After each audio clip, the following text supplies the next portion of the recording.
Hey team, before we dive into today's episode, I've got a quick favour to ask. The Women's Football Hub merch store is now live, and every purchase helps support our work as a non-profit championing women and girls football from the ground up.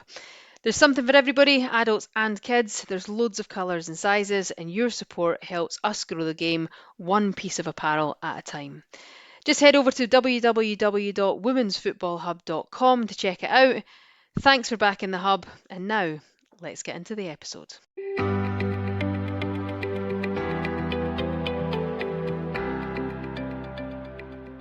Welcome to the Women's Football Hub. I'm Dr. Ian Cookson.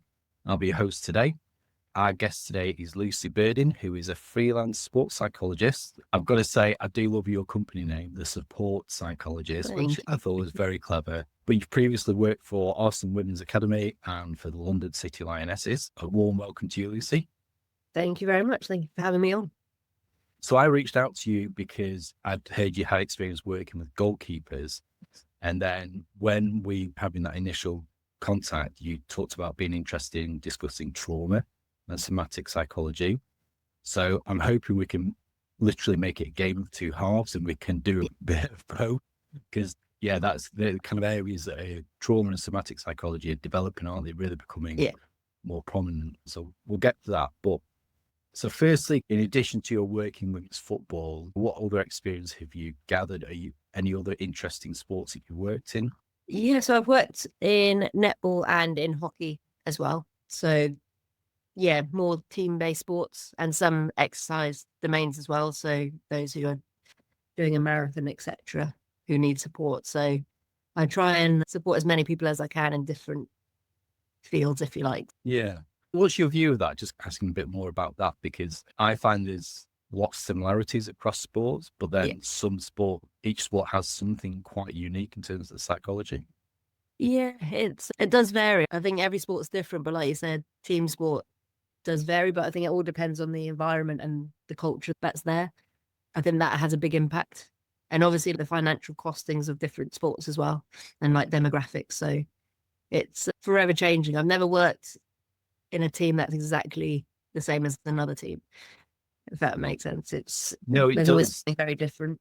Yeah, your point about culture there, that people who try and translate or take one culture and pose it in another sport, doesn't always work, does it? No, you got to adapt to the environment that you're in. I think as I grow as a psychologist in my career, I think the more clients you work with, I think you then develop your interests. So that's why I'm looking more down like the trauma somatic routes, because it just interests me. And maybe I've had more experience with those kind of clientele than I would have if I don't know, if I work with someone different, I might have a different interest. But I think as you grow in this industry, you find your interests and kind of home in it. So. Through those conversations with clients, you go, oh, I'm seeing this pattern, I'm seeing this thing that I'm constantly seeing across. Yeah. Absolutely. It just drives your interest, I think. So, because it's so broad, psychology, as you're aware. So I think it's so hard to pinpoint exactly what you want to do. And I think it might change in 5 years' time. I might have a different interest, but I just play as it comes. So my first question about working with goalkeepers, this common adage that you've got to be a bit mad to be a goalkeeper. But is there a different focus from a psychologist's point of view? Not really. I think it's a saying that's stuck.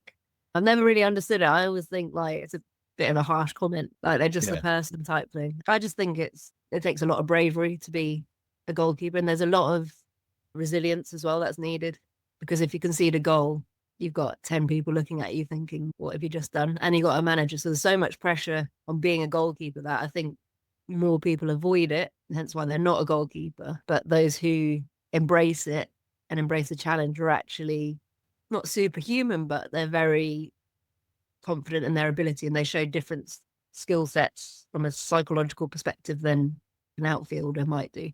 But there are challenges specific to goalkeeping than there would be for an outfield player. Yeah. I wouldn't say you have to be mad, but I think you know what you're stepping into.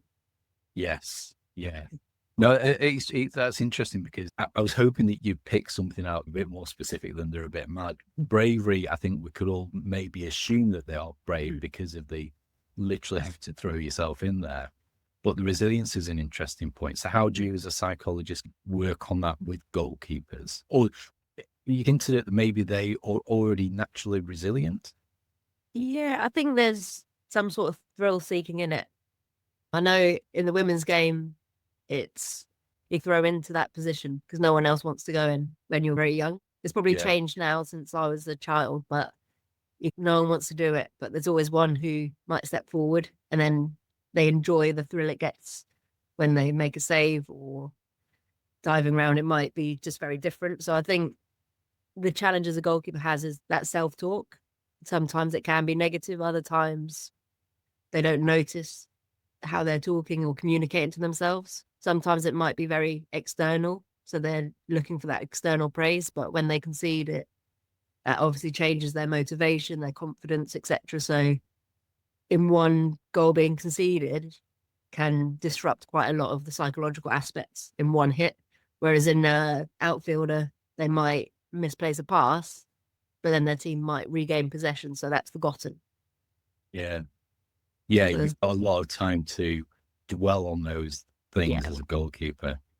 So you were just saying about self-talk, and do you find that through your work with goalkeepers that you having to make them aware of that self-talk, or do they already know that they're giving themselves those messages? It depends on the individual. A lot of it you can tell from their body language. Sometimes instantly people are very open with their body language, and you can tell not exactly, but you can tell, okay, their body language is negative. I know this individual beats themselves up. Yeah. So I try and understand what words they're saying to themselves and try to change a little bit of their vocab. Yeah. So they can still have that habit if you like, but it's changing it to the point where what their words are saying doesn't impact them as much. And it changes them positively to see the different aspect of that one moment of the game. Yeah. Gosh, my brain's racing already. Uh, Yeah, I think the thing that you said there that I was interested in was knowing the person. And this has come up. I had this conversation with somebody yesterday, and it was the same sort of idea. And this is very much my philosophy, is that they are people, and we get to know them as people, and that helps that relationship in terms of your work as a sports psychologist. It's vital. I think they're a person before they're a footballer or an athlete. If you like, it's just a label that we stick on them. But they are human first and foremost. And although they train and they play, they've also got a family at home. They've got friends. They've got things going on. They might be studying, etc. So I think we've got to be so mindful and understanding of. I always see as a psychologist that I'm stepping into someone's bubble, if you like, and I'm just there for a few seconds and I step out, because if you absorb that, yeah, that's it. So by bubble, you mean their world? Yeah. Okay. Yeah. Sorry, I shouldn't have interrupted. Carry on. So yeah, it's for me, it's understanding you're not there to disrupt their world, if you like. You're just there to observe, and it's important. I think the best relationships happen when they approach. So to be your authentic self allows people to know you're safe. And that's why I'm interested in trauma and like attachment, because a lot of those elements are shoved into like the sporting context. And I don't think people really realize how much of their life is actually performed in sport, like the parental pressures or like the reasons they're actually there. Is it for enjoyment, or is it because it makes their parents happy and they're seen as, oh, you're this world-class player? Yeah. I want to come back to that, but there's something you said then that kind of echoes what other people have said that I've interviewed, is that, and about that bubble, about all those, what it's been like to be them in football. And we've talked about the increased scrutiny around women's football, the increased exposure, the increased scrutiny, and how that can increase the pressure. So can you talk about that? And maybe is that then magnified in goalkeepers? Yeah, I think it's hard to put a finger on. I think because it's grown so quickly. Yeah. Like social media is now picking up, and that, although it's great from a psych perspective, I'm just seeing like body image issues, or you can see that performative stuff that no one else might think of. So for me, I'm a bit like, oh, okay. But In terms of goalkeepers, it's difficult. They've always had stick, I think, in like the media, if you like. But yeah, I don't know. It's a hard one to discuss because I think there's loads of different elements. Yeah. But okay, so if we take a step back from goalkeepers back into just women's football in general, are they at every level, are they feeling that increased pressure and that increased scrutiny? I'd say so, yeah. I can't obviously speak for everyone, but I think because there is that more exposure and there's becoming more funding, and I think people are seeing it as more of a full-time role. So you look at the WSL2 is now, is it a salary cap, isn't it? Or they're basically matching everyone, which it's just fantastic. But those in the lower leagues of 3, 4, 5, etc., now see that and they know the pressures of promotion and relegation. So I think, there's a lot of people want to get to the top like anything, but I think it's probably more so now. Whereas in a few years before, I don't think those opportunities were really there. Those pressures were there.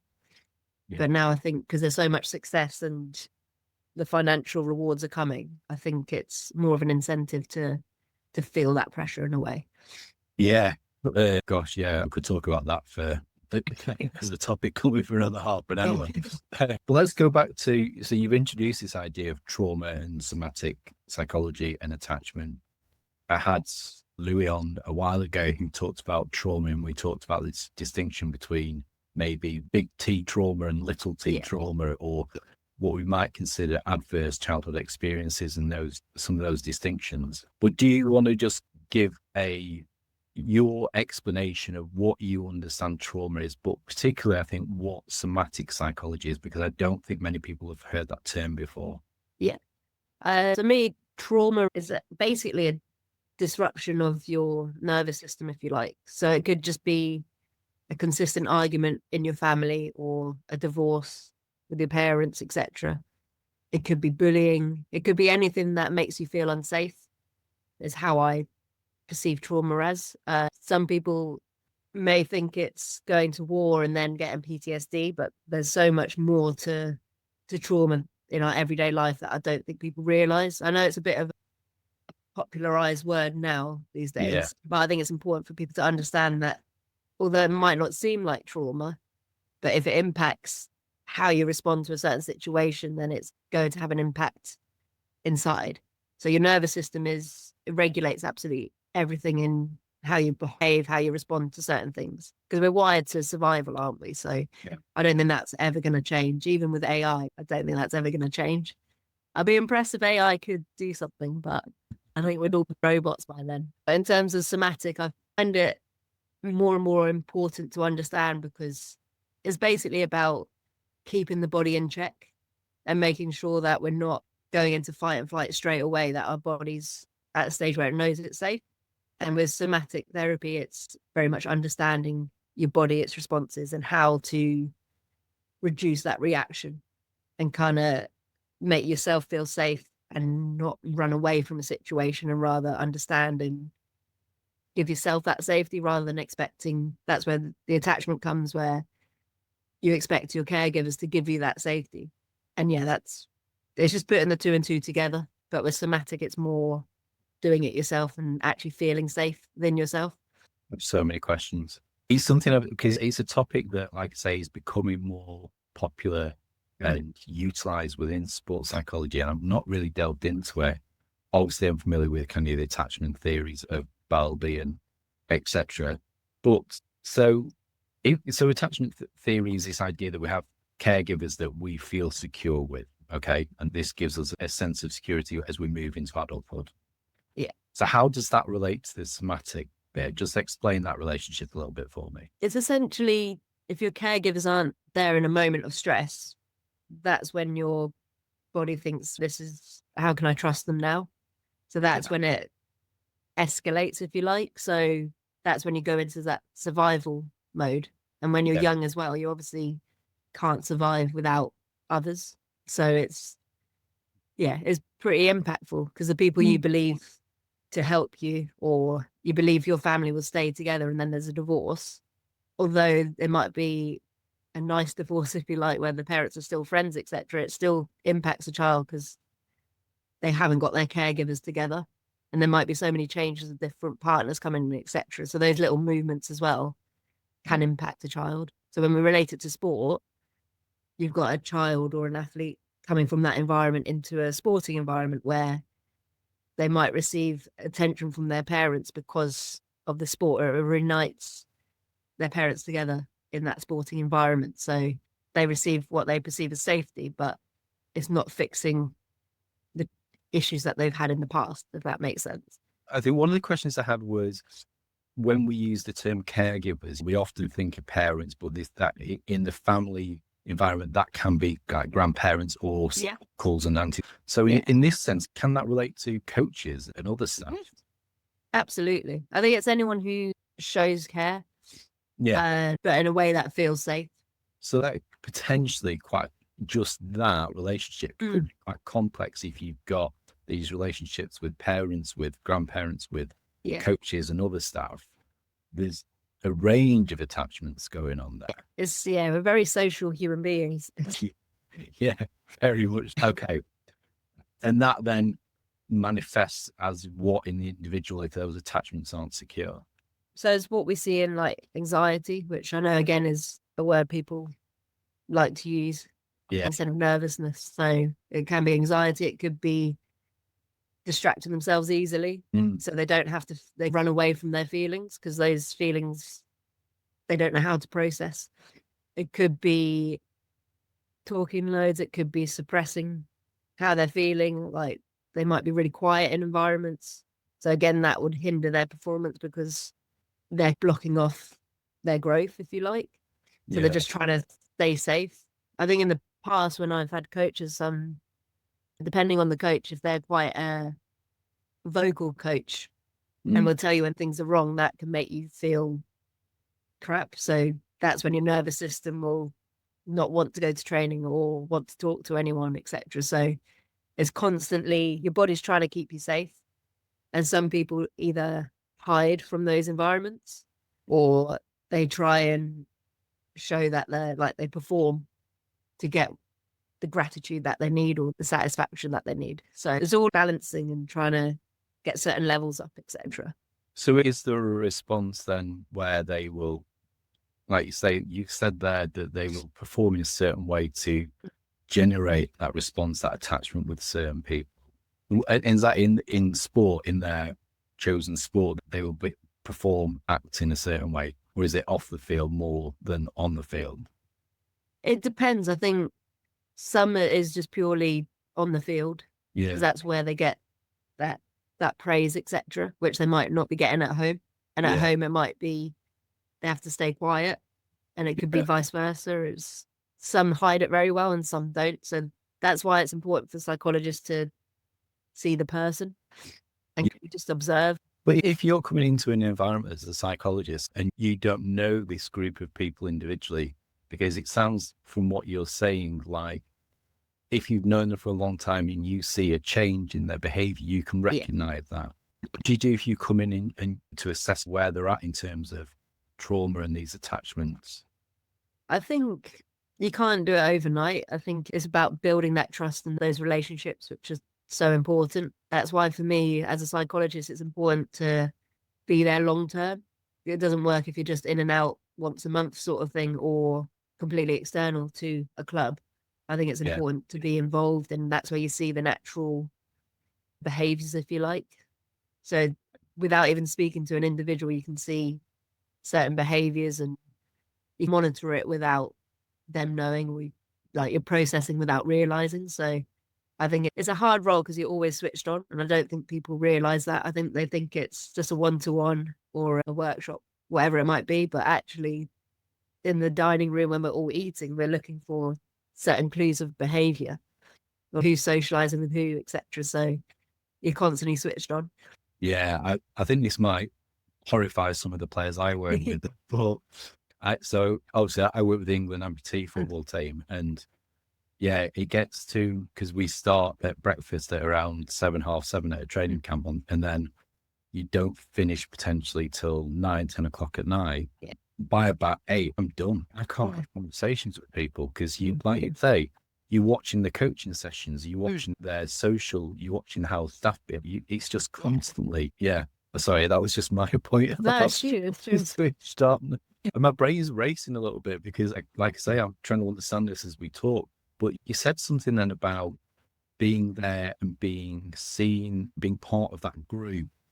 And my supervisor has a slightly different philosophy in that he wants to be seen as external and outside of the group. Yeah. And because that fits his philosophy. Whereas with the amputees, I want to be seen inside the group to be one of us in terms of social identity theory, be one of the group. So where do you sit along that? It's a difficult one. I think it just depends on the place that you're in. I agree to an extent about feeling external, because I know a lot in professional sport, it's that trust, but they don't want to lose their place as well. So if you're part of the staff and they talk to you, they're going to think you're just going to go, obviously we don't, but they're not going to think that. They're going to think, oh, you're speaking to the manager. Yeah. So for me, I try and be around the team as much as I can. But in terms of staff, I'll try and sit away. Not in like rudeness, but one, it allows me I like to work in silence. I don't like distractions, etc. So I'd rather be in my own office and away from the rest of the staff, but just checking with the staff when needed. But in terms of players, I want them to feel safe and that they can approach me. So that's how I think it's important to engage with the players more than with the staff. It's such a difficult position to find, isn't it? And there's you're a qualified sport and exercise psychologist. I'm still training, and I've really struggled with that kind of where you sit within that. It's a hard one. I think it took me ages to work it out. Yeah. Anyway, less about me and my problems. Back to the topic. How does that relate to players being able to come to you and talk to you about this stuff if you are slightly removed? Or does it not? I think it all depends on the individual, because also you're working with individuals who have maybe experienced a psychologist before and not have a great experience. Yeah. But I think people lump psychologists, counsellors, psychiatrists and whatnots in the same bag. So if they have one bad experience with someone, it takes a while to build that trust up again. So I think it all just depends on the individual. But what I've learned in my time is just to take it as face value. So if someone comes to see me and it goes really well, more often than not, they then go and tell their teammates. So there was one, this was a few years ago, but I had a really good session with someone I didn't think would come and see me. And then the next day, two of their best friends comes knocking on my door. And I was like, how come you're here? And they were like, oh, so-and-so told us that you were really good. And I was like, I had a little victory. Yeah. I wanna that. It's those little moments, like they do talk, and I think you just got to be your genuine self and show them that it's not scary. And it's not, I found it's not giving them solutions straight away. It's just listening and being present. I was talking, like I say, I was interviewed by somebody yesterday, and I had a couple of almost exactly the same questions and observations that they said. They asked me when do I get what excites me and what do I get out of this? I said, if an athlete comes to me and says, I've been selected or I've done well or got into an academy, that gives me goosebumps, like you say. But I think that those relationships, and it's back to that bit, isn't it? It's those relationships and building those relationships and demonstrating that you can be trusted in those environments. Yeah, exactly that. So that bit, and that, I think that's interesting. So can I go back to, if somebody has experienced some sort of trauma and you're saying that the nervous system is disrupted and there's all sorts potentially behavioral and performance issues going on. Yeah. Is there a point, or do they have to get to a certain point to come and talk to you? Or are there some kind of traumatic events that you wouldn't talk about? I don't find it hard to ask that question, but do you know what I mean? Is there some things that they're too traumatic that they won't talk to you about? Yeah, I think, again, it just comes to building trust. Yeah. In the past, like, you can be with a client and there's something more going on, but you don't want to ask because that would scare them off. So you got to just build that relationship and build that consistency. Like sessions, you might be talking about Love Island or something for an hour, which is a terrible hour of your life, but it does something for them. So you just got to enjoy it. Yeah. But yeah, it's just building that trust. And I think you got to have good networks as well. I know when things are out of my scope and if someone trusts me, then I'll bring in a clinical psych to help me to formalize and support this individual. And it could be I work alongside this clinical psych, or they work through me because that trust is built. Because otherwise you just re-traumatize that individual. Or it could just be a case of, look, this is way beyond my scope, so I've got a trustworthy clinical site that I would like to send you to. And then I think communication is key. I know some clubs just like to send players external, and then you hear nothing. You don't know what's going on. It's not about finding the ins and outs, but you've got to be able to support them when they're back in your environment. And when that bridge is not built, it's very difficult. Because again, we go back to that performing of I'm great, I'm fine, but you actually don't know if they're great and fine. So I think building those networks and relationships are really important. So if you do send someone external, you know they're getting the right support, but also you're understanding how you can support them in your environment.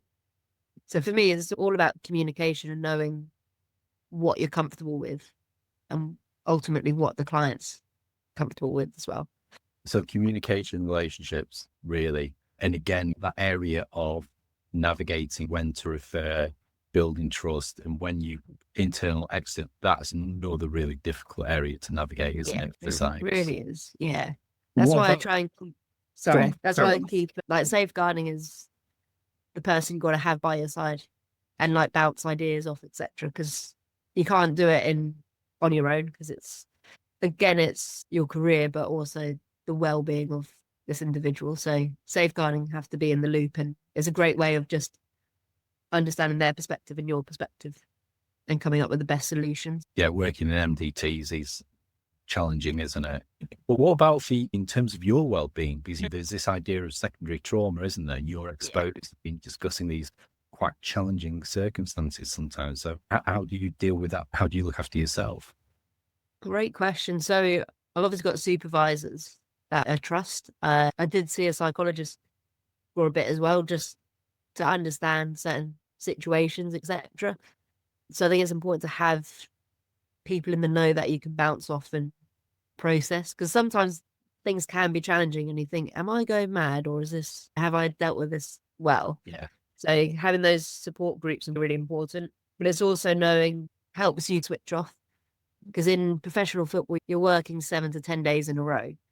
And you're obviously, as you mentioned earlier, you're working from 7 a.m. to 8 p.m., sometimes later. And when that's consistent, it can be draining. So for me, it was about getting a coffee, going on a walk for half an hour, putting some music on.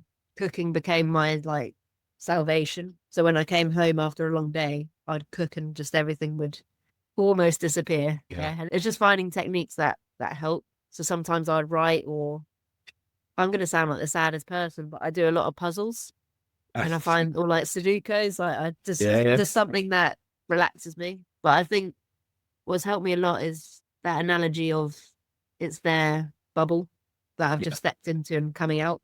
So when I visualize me stepping away from that bubble, helps me to not absorb everything in that bubble.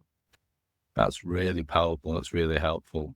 It took a while to get there, but because I think when you start, you're like, I can fix this, and you're a fixer. You think you give them solutions to everything.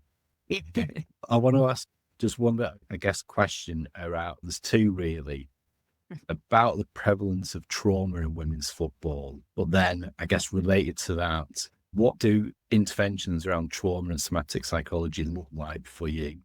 Oh, excellent question. I'm still exploring and learning as best I can. But for me, it's that kind of meditation, breathing techniques. So getting yoga classes, etc.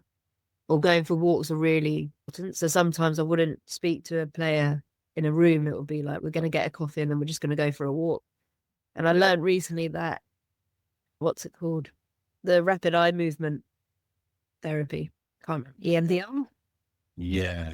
I've learned recently that walking is basically parallel to EMDR. It has the same impact. Yeah. I found that really useful to learn. The same. So running, cycling, and swimming, anything, sort of any rhythm. Apparently, it's a similar thing. Yeah. So if you, that's giving me an idea.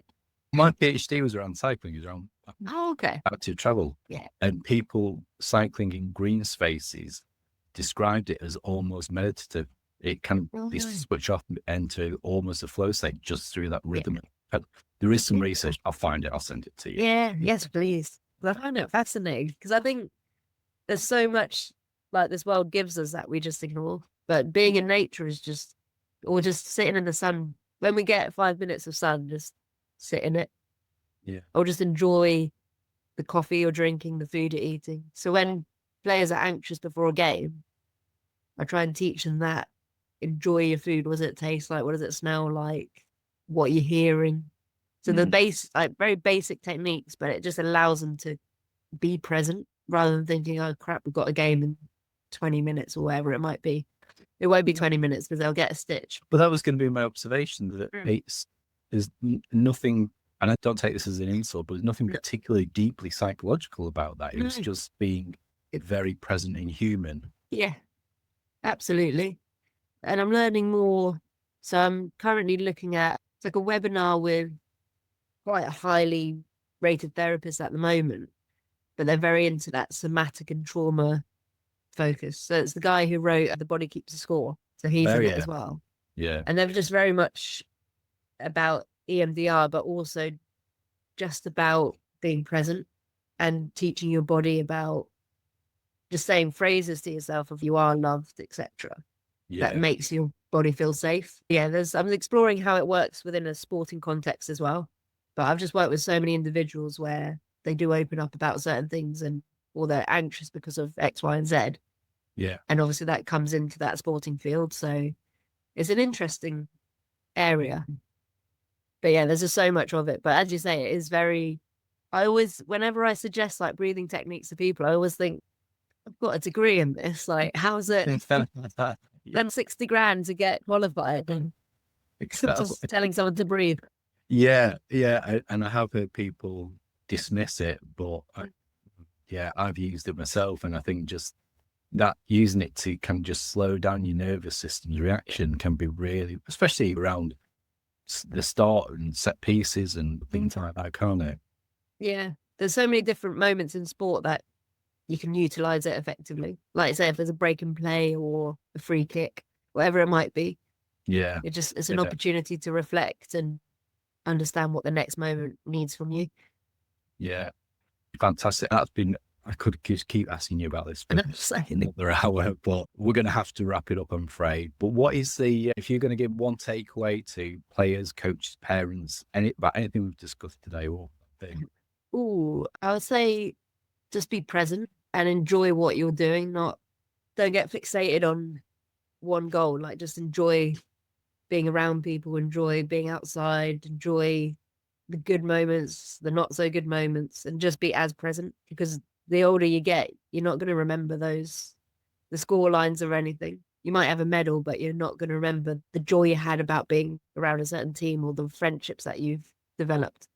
So I think it's just being present and enjoying those moments best you can. And to really trust psychologists, please. That's the ultimate one.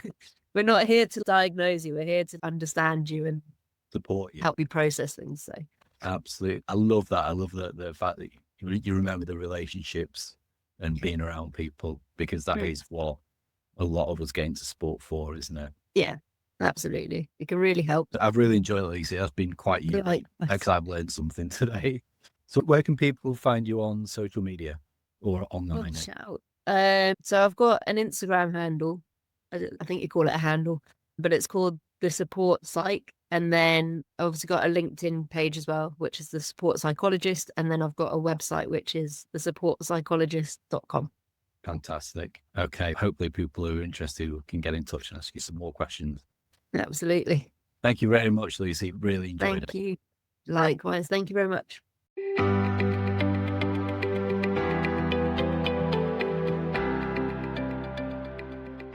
Thank you for listening to Women's Football Hub. The information within this podcast is for informational purposes only, No material on this podcast is intended to be a substitute for medical advice, diagnosis, or treatment.